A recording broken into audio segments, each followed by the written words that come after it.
ఆస్తి కోసం చాలామంది ఒకరినొకరు నరుక్కుంటున్నారు. ఆ ఒకరినొకరు నరుకుతున్నారు. ఖచ్చితంగా చంపేయాలి అవతల మనిషిని. ఎందుకంటే చివరి ఆఖరికి కావాల్సింది ఆస్తి. అది డబ్బు రూపంలో కానీ, బంగారం రూపంలో కానీ, భూమి రూపంలో కానీ, ఇంకేదన్నా స్థిర చరాస్తుల రూపంలో కానీ ఉన్నప్పుడు ఇట్లాంటివన్నీ జరుగుతున్నాయి దారుణాలు. అత్యాశ లేకపోతే ఇన్‌సెక్యూర్డ్ ఫీలింగా లేకపోతే నాకు దక్కాల్సింది దక్కకుండా చేస్తున్నారన్న కోపమా?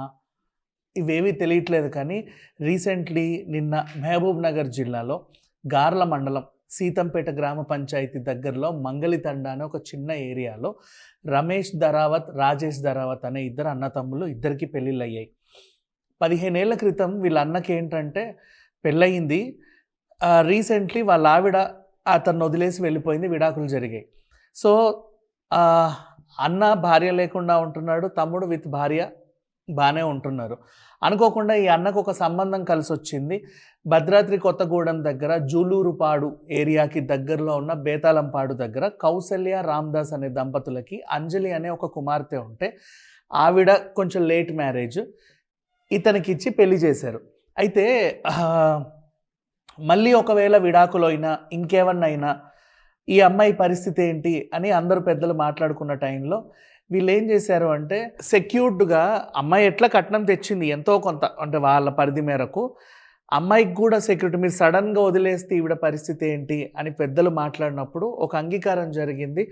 మాకొక అరెకరం స్థలం ఉందండి. అది కావాలంటే అమ్మాయి పేరున రాస్తాము. రేపటి రోజు ఏదైనా జరిగినా కూడా తను సెక్యూర్డ్‌గా ఉంటది అనే భావనతో వీళ్ళందరూ కూడా ఒక ఒప్పందానికొచ్చారు. అలా పెళ్లి జరిపించారు. 3 రోజుల క్రితమే పెళ్లయింది. ఇకపోతే అత్త, మామల్ని ఈ తమ్ముడు రాజేష్ ఎవరైతే ఉన్నాడో వాళ్ళ ఇంటికి పిలిపించుకున్నాడు. ఏదో జస్ట్ మా కుటుంబ వ్యవహారాల నిమిత్తం. 3 రోజులు వాళ్ళకి సారా, కల్లు అన్నీ పోసాడు. తాగారు, ఊగారు, హ్యాపీగా పడుకున్నారు. మరి ఇతనికి ఏమైందంటే, అవును ఉన్నదే అరెకరం పొలం. ఇద్దరం అన్నాతమ్ముళ్ళం. చెరి సగం రావాలి. ఆ పొలం మొత్తం అంజలి అనే ఆవిడ కట్టిబెట్టడం ఏంటి? అసలు ఈ అంజలి అనే ఆవిడ ఎందుకొచ్చింది? అసలు ఆ కౌసల్యకి ఈ సెకండ్ మ్యారేజోడికే ఇచ్చి పెళ్లి చేయాలని ఎందుకు అనిపించింది? ఇతనికి ఎలాగూ భార్య లేదు కాబట్టి, ఆ అరెకరం పొలం నాకే దక్కుద్దన్న ఆశతో నేనున్నా.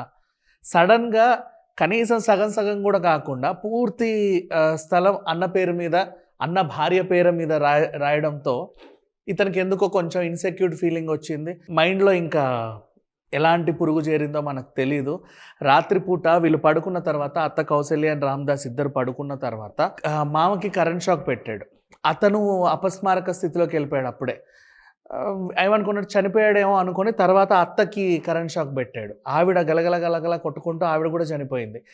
ఆ టైంలో ఇది గమనించింది. అంజలి గమనించింది అండ్ ఇతని భార్య జ్యోతి కూడా గమనించి అక్కడికొస్తే వీళ్ళని కూడా విచక్షణ రహితంగా కత్తితో ఇష్టం ఉన్నట్టు దాడి చేస్తే వాళ్ళ అరుపులు, కేకలు విని చుట్టుపక్కల వాళ్ళందరూ అక్కడికి రావడంతో సమాచారం తెలుసుకొని వీళ్ళు పోలీసులకి ఇతన్ని పట్టిస్తే విషయం వెలుగులోకొచ్చింది. ఇది జరిగింది. ఇక్కడి కథ పర్వాలేదులే.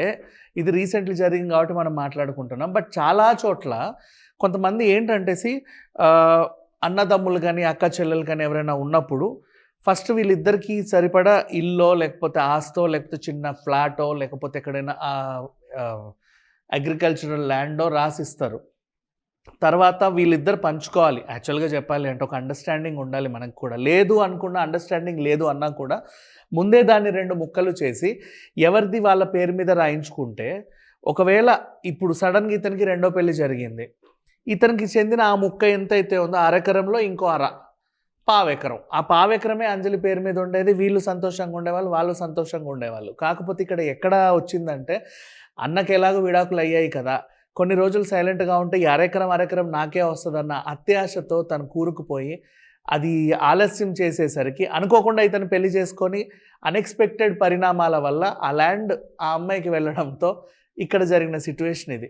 ఇలాంటి ఘటనలు రోజుకు 100 జరుగుతున్నాయి ప్రతి చోట ఎక్కడ పడితే అక్కడ. ఆస్తి కోసమో, లేకపోతే బంగారం కోసమో, లేకపోతే ఇంకేవో చిన్న ఇప్పుడు ఫర్ ఎగ్జాంపుల్ తాతల కాలం నాటి బంగారం ఉంటది ఇంట్లో.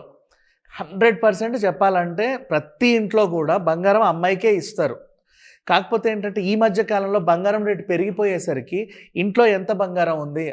ఓవరాల్‌గా ఒక 50 తులాలు ఉంది. అంటే న్యాయంగా నాకు 25 తులాలు, నా చెల్లికి 25 తులాలు వెళ్ళాలి. నాకు 25 తులాలు ఏమేసుకుంటాం? మనం ఏమైనా కిరీటం పెట్టుకుంటామా? వడ్డానం చుట్టుకుంటామా? అంటే ఏమీ లేదు. నాకు రేపటి రోజు ఒక భార్య వస్తది కదా! ఆవిడకిచ్చుకుంటా. కానీ వీళ్ళేమంటారంటే, నీ భార్య ఆల్రెడీ బంగారం వాళ్ళ ఇంటి నుంచి తెస్తది కాబట్టి, ఇది మన పుట్టింటి బంగారం మన చెల్లికే ఎక్కాలి. అదంతా ఒకప్పుడు అండర్‌స్టాండింగ్‌లోనే ఉన్నారు. ఎప్పుడు 3000, 4000కి తులాలొచ్చినప్పుడు. కానీ ఇప్పుడు 1,50,000కి తులం బంగారం అయిన తర్వాత, అది కూడా ఒక ప్రాపర్టీ లాగా భావించి వెండిలోను, బంగారంలోను వాటా అడుగుతున్నారు. అలా అన్నా చెల్లెళ్ళు కూడా విడిపోయే పరిస్థితికొచ్చింది. బేసిక్‌గా చెప్పాలి అంటే ఆడపిల్ల పుట్టింది అంటే చిన్నప్పటి నుంచే ఏదో ఒకటి ఇంత, ఇంత ఇస్తా ఉంటారు. ఇప్పుడు చెవులు గుట్టుడు అనే ఒక ప్రోగ్రామ్ ఉంటది. అప్పుడు ఇంత బంగారం పెడతారు. మెచ్యూరిటీ ఫంక్షన్ ఉంటది. అప్పుడు ఇంత బంగారం పెడతారు. ఇకపోతే ఎదిగే క్రమంలోనూ ఏదో ఒక రకంగా అంతంత పెడతా ఉంటారు. కానీ ఇప్పుడు రేటు పెరిగేసరికి దాని మీద కన్నేస్తున్నారు. భూములు రేట్లు పెరుగుతున్నాయి. ఈ మధ్యన అసలు దొరకట్లా ఎక్కడ గూడా. ఇంత ముక్క కొనాలంటే పెద్ద గగనం అయిపోయింది. ఒక ఫ్లాట్ కొనాలన్నా ఏదో అయిపోయింది. రియల్ ఎస్టేట్ కూడా చాలా బాగా పెరిగింది. అందుకని జెప్పేసి మనిషికున్న అత్యాస ఈ డబ్బు వల్ల ఎలాంటి దారుణాలు జరుగుతున్నాయి చూడండి. అండ్ ప్రతిసారి నిజంగానే ఆస్తి ఉంది ఓకే. ముందే ఒక అండర్‌స్టాండింగ్‌కొచ్చి నీకు, నాకు ఇంత, ఇంత అని ఒక అగ్రీమెంట్లు చేయించుకుంటే, లేదా వీళ్ళు చేయించుకోకపోయినా పెద్దలైనా సరే ముందే తేరుకొని, మేల్కొని పిల్లలందరికీ సమాన వాటాలో లేకపోతే ఏదో ఒక అండర్‌స్టాండింగ్ వాళ్ళకిచ్చేస్తే వాళ్ళు అలాగే ఎళ్ళిపోతారు. తర్వాత పక్కదాని మీద కన్నేయడమో, లేకపోతే అది దోచుకోవాలనిపించడమో, ఎవరినన్నా చంపాలనిపించడమో జరగదు. Thank you so much.